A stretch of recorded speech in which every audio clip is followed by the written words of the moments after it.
So Fox News alert now, escalating tensions surrounding North Korea. The story is ongoing now. President Trump sending a strong message to that country, deploying an entire U.S. carrier strike group to the region with the USS Carl Vinson and its supporting cast of ships. This amid concern over North Korea's continued banned missile tests and its nuclear program, and the possibility another test is forthcoming. Senior Foreign Affairs correspondent Greg Palkot live from Seoul, South Korea with the latest from there. Greg? Hello, Bill. A lot of activity in this region, a lot of provocation coming from North Korea. As you noted, that aircraft carrier Carl Vinson group steaming towards the waters off of the Korean peninsula. Included in that group, destroyers with guided missiles on board. The U.S. Navy is redirecting that group here after troublemaking by North Korea. But as we found out today, the U.S. Air Force also has a piece of this action. Take a look.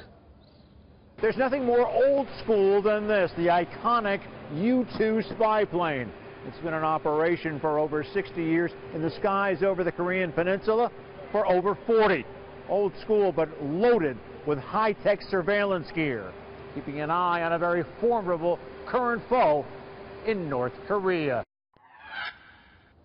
Those U-2 aircraft operate out of the Osan Air Base. That's about a mile, 1 hour south of Seoul.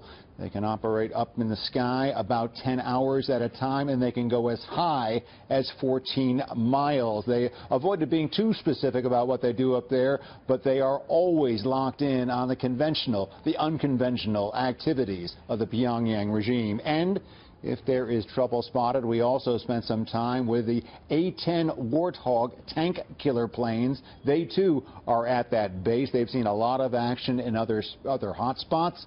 They provide a close cover for ground troops with missiles and with a very nasty machine gun in their nose cone. Here is how pilots of the two planes described their missions.